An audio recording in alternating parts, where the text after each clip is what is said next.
Good morning students. आज हम लोग अंडरस्टैंडिंग मार्जिनलाइजेशन 8th क्लास का जो सिविक्स का लेसन है वो पढ़ रहे हैं। तो चलिए हम लोग स्टार्ट करते हैं understanding marginalisation.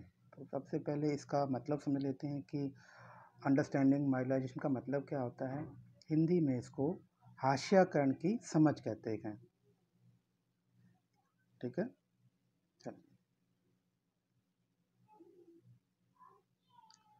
Introduction. To be marginalized is to be forced to a copy the sides or fringes and thus not be at the center of things।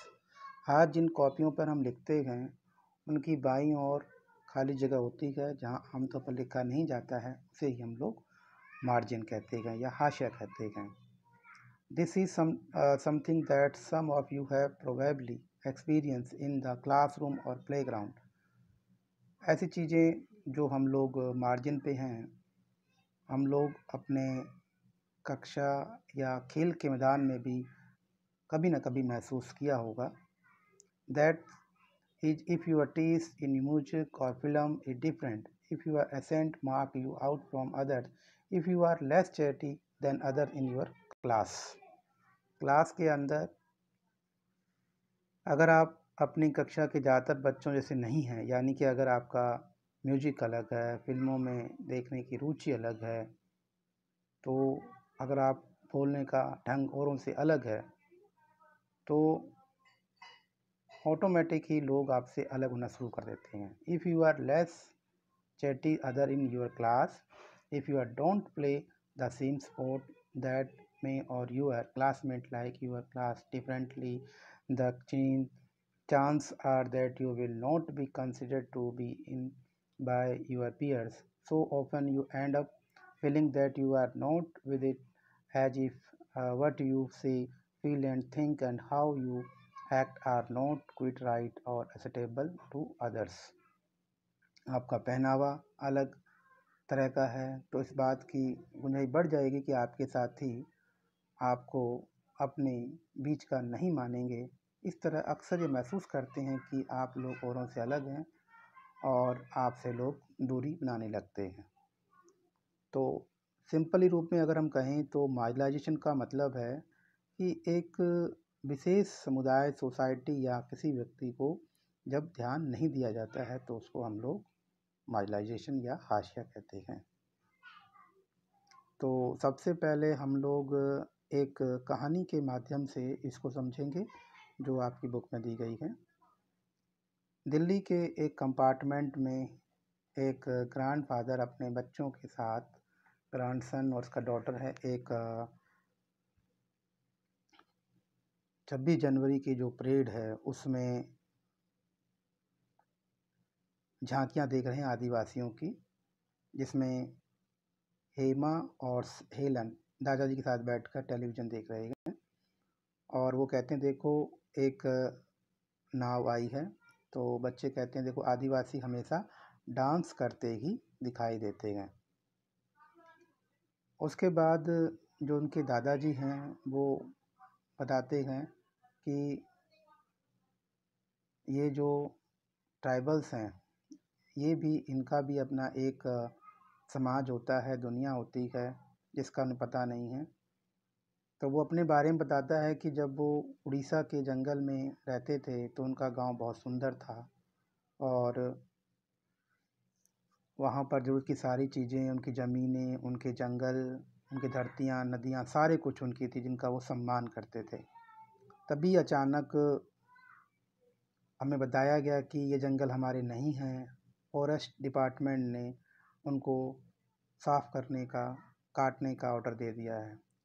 अगर हम जंगलों को बचाते तो हमारी पिटाई करते और हमें कोर्ट में घसीटा जाता, जहाँ न तो हमारा वकील था और न हम पर हमारे साथ कोई केस लड़ने के लिए था।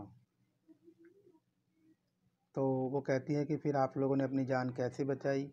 तो वो अपनी कहानी बताते हैं कि अफ़सर जो आए थे उन्होंने हमारे एरिया के अंदर जो आयरन ओर के जो भंडार थे उन निकालना चाहते थे। उन्होंने हमसे वादे किए और हमारी ज़मीनों को हमसे उन्हें बेच दिया और वे हमें नौकरी पे पैसा देंगे। कुछ गांव वाले चले गए बहुत खुश से, कुछ को लगता था कि हमारी ज़िंदगी तबाह हो जाएगी। लोगों के पेपर पर साइन करा लिया, अंगूठे का निशान लगा लिया और छोटी मोटी नौकरी देकर उनकी ज़मीनें ले ली। जब हमें पता चला कि उनकी ज़मीनें चली गई हैं तो उन्होंने मारना पीटना शुरू कर दिया और हमारी जो लाइफस्टाइल है रातों रात बदल गई। तो उसकी लड़की कहती है, ओह दादू फिर हमारी ज़मीनों का क्या हुआ?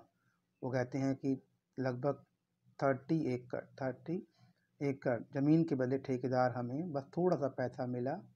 मैं अपने ज़्यादातर दोस्तों से उसके बाद फिर कभी नहीं मिला। ठीक है, तो इस तरीके से वो अपने बारे में बताते हैं कि शहर में थोड़े से पैसे के लिए हमें जाना पड़ा और वहाँ एक छोटा सा कमरे में हम रहे और बहुत ज़िंदगी का वो स्ट्रगल का टाइम था। कुछ साल बाद बताते हैं कि आपके पापा की नौकरी लग गई, वो हम दिल्ली में आ गए। फिर वो लड़की कहती है कि जब हम क्लास में हम पढ़ते हैं तो हमें हिंदी बोलनी आती नहीं है, संताली बोलते हैं तो बच्चे हम पर हंसते हैं और हमारे कोई दोस्त भी नहीं बनता है। तो वो कहता है काश मैं अपने दोस्तों को अपने गांव के बारे में बता पाता। तो वो कहते हैं तुम लोग अभी भी उन्हें अपने गांव के बारे में बता सकती हो, इससे वे काफ़ी कुछ सीख सकते हैं। चलिए अब हमारे लेसन का जो नेक्स्ट पार्ट है कि हु आर आदिवासी। आदिवासी कौन लोग होते हैं। हमने ये पूरी कहानी तो पढ़ ली है जो एक कंपार्टमेंट में संथाली हैं उन्होंने अपने बच्चों को बताई है। तो Adivasi the term literally means originally habitants. तो इस बात को हम लोग अंडरलाइन कर देते हैं कि इसका मतलब क्या होता है। ओरिजिनली तरीके से जो लोग वहाँ पर रहे हैं, वहाँ के जो मूल निवासी हैं, ओरिजिनली हैबिटेंट्स मूल निवासी are communities who lived and often continue to live in close association with forest। ये ऐसे समुदाय हैं जो जंगलों के साथ जीते आए हैं और आज भी उसी तरह ही जी रहे हैं। Around 8% of India's population is Adivasi and many of India's most important mining and industrial centers are located in Adivasi area. Jamshedpur, Rourkela, Bokaro and Bhilai among other Adivasi are not a homogeneous population। देश के बहुत सारे जो importance mining areas हैं tribals वाले, उनमें जमशेदपुर मैं underline कर देता हूँ, जिनमें जमशेदपुर, राउरकेला, बोकारो, भिलाई के नाम आपने सुने होंगे। ये आदिवासी की सारी जो आदिवासी हैं इसी एरिया में एक जैसी नहीं है। There are over 500 different adivasi groups in India. Bharat में लगभग 500 ज़्यादा तरह के आदिवासी के ग्रुप्स हैं।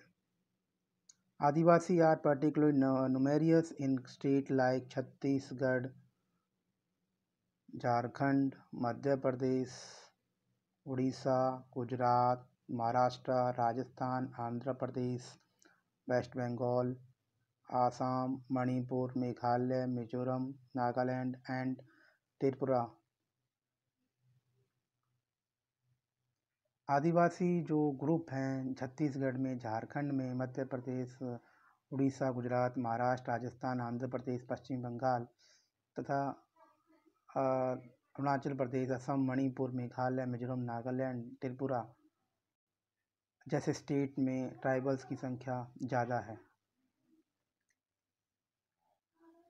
State like Orissa is home to more than 60 different tribal group. Adivasi societies are also most effective because there is often very little hierarchy among them। तो अगर हम लोग अकेले उड़ीसा की हम बात करें तो उड़ीसा में ही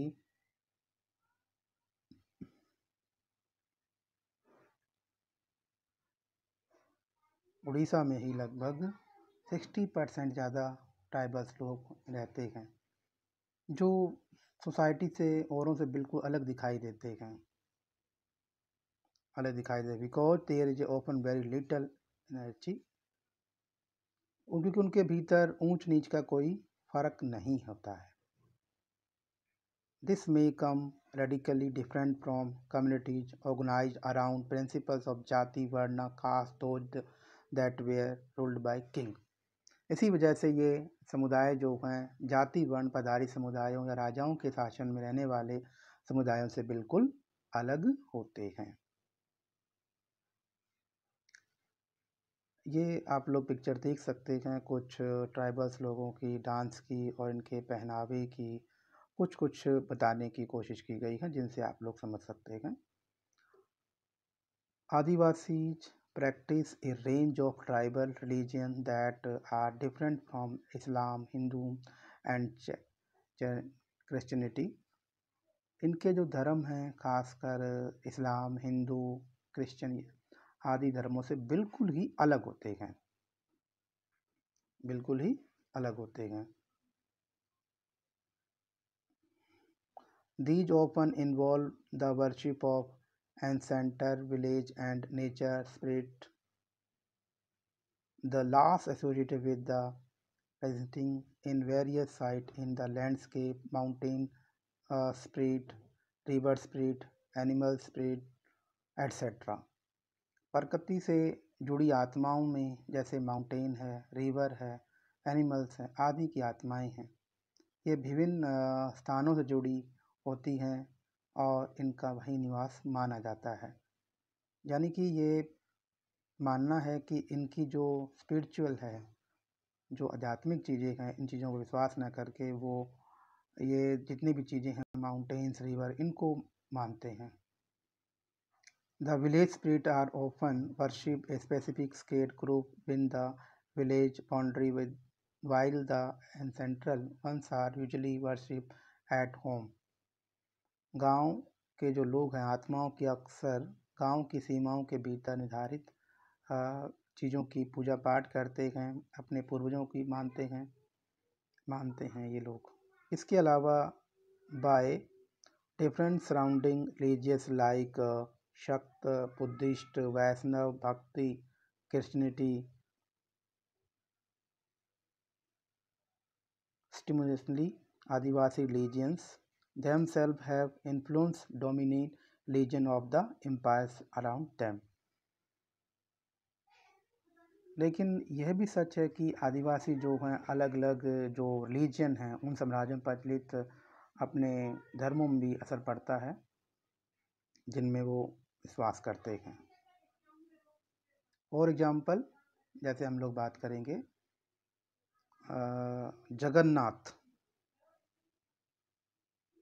जगन्नाथ कल्ट, उड़ीसा एंड शक्ति and the traditional in Bengal and Assam।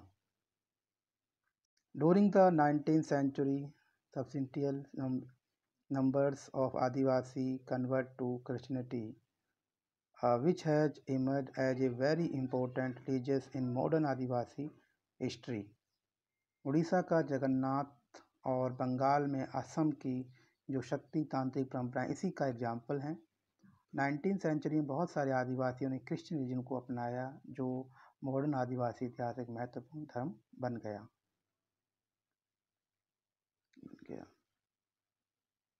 Adivasi have their own language, most of them radically different from and possibly as old as Sanskrit, which have often deeply influenced the formation of mainstream India language like Bengali, Santali, largest number of speakers and large body of publication including magazines on the internet, e-zines।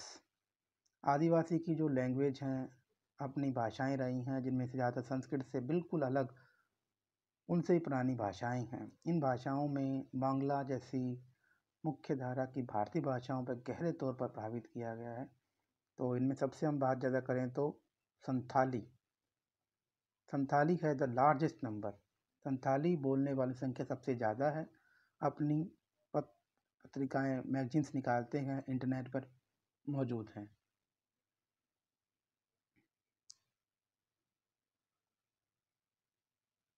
Next जो topic है आदिवासी and stereotyping. तो आदिवासी से जुड़ी हुई कुछ stereotype पतली छवियां हैं जिनको हम लोग देखना चाहते हैं या हमारी कुछ सोच है उनके बारे में। In India, we usually showcase Adivasi community in particular way. Thus, during school function or other official event or in books and movies, Adivasi are invariably portrayed in very stereotypical ways in colorful costume and cheer and through their dancing. Beside this, we seem to know very little about the realities of their lives, thus often wrongly leads to people believing that they are exotic, primitive, and backward. Often, Adivasi are blamed for their lack of advancement of. They are believed to be resistant to chance or new ideas. You will remember that during class 6 book how stereotype particular community can lead to people discriminating against such groups. School के जो festivals होते हैं या books होती हैं उन्हें सदा एक रूप में पेश किया जाता है। रंग बिरंगे कपड़े पहनना, सिर पर मुकुट लगाना, नाचते गाते हुए ये दिखाना, ठीक है। तो इसके अलावा हम लोग उनकी ज़िंदगी की सच्चाइयों के बारे में बहुत ही कम जानते हैं। इसीलिए बहुत सारे लोग इस गलतफहमी का शिकार हो जाते हैं कि उनका जीवन बहुत आकर्षक पुराने किस्म का पिछड़ा हुआ है, कि वो बैकग्राउंड में हैं। आदिवासियों पर भी आरोप लगाया जाता है कि वे आगे नहीं बढ़ना चाहते। बहुत सारे लोग पहले ही मान लेते हैं कि बदलाव पर नए विचारों से दूर रहना चाहते हैं। तो हमारी जो पहले से सोच बनी हुई है कि आदिवासी इस प्रकार के होते हैं, इसके बारे में हमने 6 क्लास के में भी पहले पढ़ लिया है। आदिवासी एंड डेवलपमेंट, आदिवासियों का विकास। क्या उन लोगों ने कितना विकास किया इसके बारे में हम पढ़ते हैं। As you have already read your history text book, जैसा कि आपने इतिहास की बुक में पढ़ा है, forests were absolutely crucial to the development of all empire and settled cultivate civilization in India। तो भारत में जितने भी एम्पायर हुए हैं, सभ्यताएं हुई हैं, उनमें जंगलों का बहुत महत्व रहा है। Metal ore like iron and copper and gold and silver, coal and diamond, invaluable timber, most medicines, herbs and animal producer, wax, laxman, honey and animals themselves, elephant, the ministry of imperial armies, all came from the forest. In addition, the continuity of life depended heavily on forests that help recharge many of India's rivers and as becoming clear now crucial to the availability and quality of our air and water। तो बहुत सारी चीज़ें, iron, copper, gold, ये जितनी भी कीमती चीज़ें हैं, ये सब हमें फॉरेस्ट से मिलती हैं। इसी प्रकार से एलिफेंट, शाही सेनाओं के लिए जो मैन था वो भी यहीं से फॉरेस्ट से मिलने वाले, और सारी जो हमारी लाइफस्टाइल है उनसे बहुत सारी चीज़ें जुड़ी हुई हैं। इनमें जंगलों से बहुत सारे नदियों का पानी हमें मिलता है।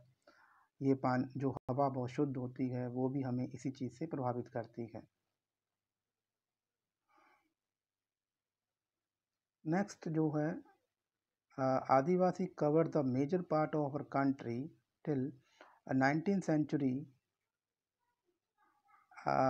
and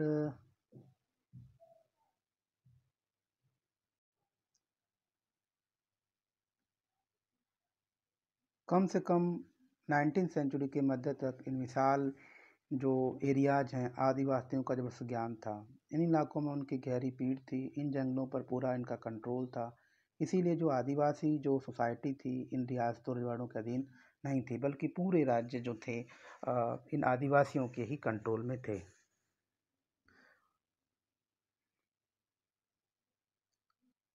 Instead, often empire heavily dependent on Adivasi for the crucial access to forest resources. This is radically contrary to our image of Adivasi today as somewhat marginal and powerless communities.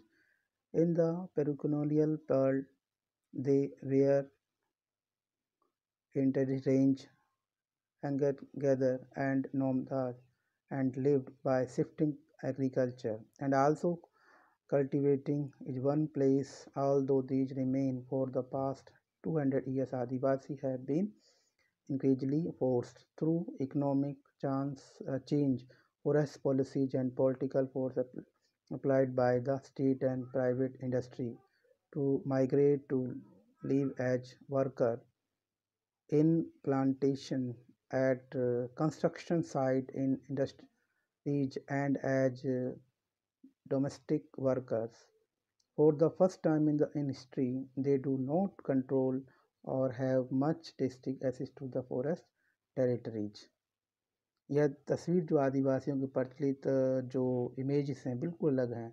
आज बहुत सारे जो tribals हैं वो बिल्कुल margin पे हैं। Colonial time में आदिवासी जो सोसाइटी थी वो शिकार करती थी, जंगल की चीज़ों को इस्तेमाल में रहती थी, एक जगह से ठहर कर काम कम रहते थे, ज़्यादातर वो शिफ्टिंग कल्टीवेशन करते थे, लंबे समय तक एक स्थान पर भी खेती करते थे। हालांकि ये परंपराएं अभी भी कायम हैं, लेकिन पिछले 200 ईयर से आए इकोनॉमिक चेंज, पॉलिसीज और गवर्नमेंट की पॉलिसी की वजह से इनके ऊपर दबाव पड़ा है। इन्होंने दूसरी जगह पर नौकरियां करनी शुरू कर दी हैं। हिस्ट्री में पहली बार ऐसा हो रहा है कि आज उनके जो फॉरेस्ट एरियाज हैं कोई कंट्रोल नहीं है और न ही उन पर सीधी पहुंच है। प्रॉब्लम्स फेस्ड बाय आदिवासी, ये जो आदिवासी हैं इनकी प्रॉब्लम्स क्या हैं इनके बारे में हम बात करेंगे। तो forest forest landed have been cleared for timber and get lands, agriculture, and industry. Adivasi have also lived in areas that are rich in minerals and other natural resources. These are taking over the mining and other large industrial projects. Powerful forces have often cultivated to take over tribals' land much over time. The land is taken away forcibly and procedures are not followed according to official figures. More than 50% displaced due to mines and mining project are tribals. Another recent survey report by organization worker among Adivasi shows 79% of persons displaced from the state of Andhra Pradesh, Chhattisgarh, Odisha, Jharkhand are tribals. Huge tracts of their lands have also gone under the waters of hundreds of dams that have been built in independent India. In the northeast, their lands remain high militarized and war-torn. India has 54 national parks and 32 wildlife sanctuaries covering 1,906 square kilometers. These are areas where tribals originally lived but were evicted from. When they continue to stay in these forests, they are termed encroachers. तो अगर हम लोग ध्यान से देखें तो इनकी जो बहुत सारी समस्याएं हैं, जंगलों में रहने वाले जो लोग हैं इनको यहाँ से अलग किया गया है। आदिवासी जो इलाके हैं उनमें बहुत सारे मिनरल्स हैं, इनकी ज़मीनों में माइंस होने की वजह से इंडस्ट्रियल डेवलप की गई, इनके एरिया को छीना गया, यहाँ से इन लोगों को निकाला गया और इनको यहाँ से मार्जिन किया गया। 50% ज़्यादा केवल जो ट्राइबल्स हैं आदिवासी बीच काम करने वाले, इनकी जो रिपोर्ट मिली है उनमें आंध्र प्रदेश, छत्तीसगढ़, उड़ीसा, झारखंड और के लोगों को यहाँ से मार्जिन किया गया है, जिनमें से 79% जो हैं ट्राइबल्स हैं। उनके एरिया में बहुत सारे जो ज़मीनें हैं वो डैम में डूब गई हैं। नॉर्थ ईस्ट में लंबे समय से जो वॉर चले गए, उनके कारण भी। आज अगर हम देखें तो यहाँ पर नेशनल पार्क हैं, 54 नेशनल पार्क हैं, 302 वाइल्ड लाइफ सेंचुरीज हैं, और इनका जो एरिया जो डेवलप हो रहा है, अगर वे इन जंगलों में रहने की कोशिश करते हैं तो इन्हें एक प्रकार से इनक्रोशियर्स यानी कि घुसपैठिया कहा जाता है।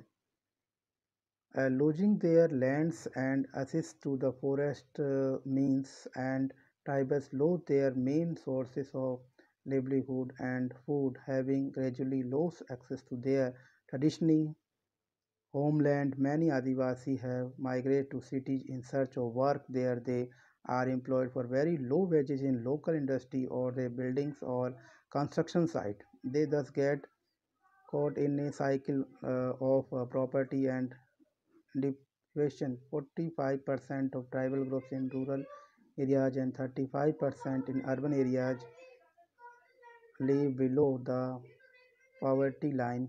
This leads to discrimination in other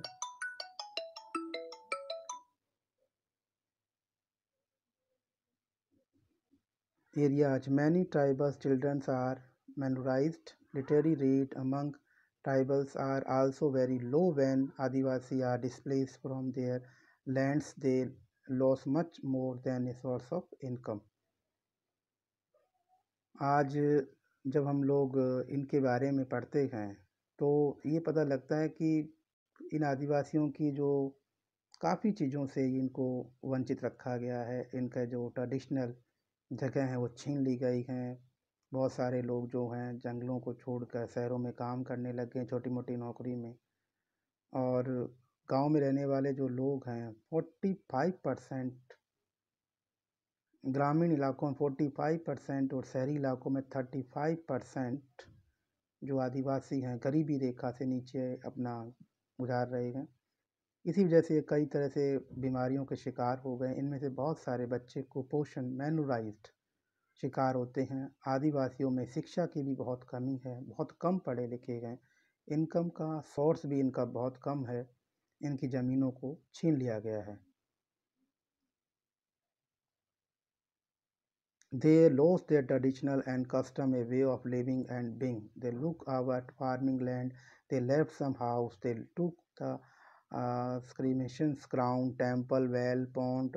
How will we survive? Say Govind Menon, who were displaced due to repent project Odisha. You will have read there in coincidence between the economic and social dimensions of tribal life, destruction in one spare naturally impact other. Often this process of disposition and displacement can be painful and violent. जैसा कि हम लोग पढ़ लिया है हमने कि उड़ीसा में जो उनके सोर्सेज हैं उनको छीना गया। वे अपनी रीति रिवाज परंपराएं को गंवा रहे हैं। उड़ीसा में एक रिफाइनिंग प्रोजेक्ट के लिए गोविंद मारन कहते हैं उन्होंने हमारी खेती की ज़मीन छीन ली, बहुत थोड़े से मकान छोड़ दिए। उन्होंने शमशान भूमि, मंदिर, कुएं, तालाब सब कुछ अपने कब्जे में ले लिया। अब हम कैसे जिएंगे? आदिवासी जीवन के आर्थिक और सामाजिक आयाम एक दूसरे से जुड़े हुए हैं। एक दायरे में होने वाला विनाश एक दूसरे को प्रभावित करता है। उनके संसाधन के लिए होने वाली छीना झपटी और मार्जिनेशन की प्रक्रिया अक्सर दर्दनाक हिंसक होती है। तो कहने का मतलब है कि आज इन लोगों को बहुत ज़्यादा मार्जिन करके अलग कर दिया गया है। थैंक यू बच्चों।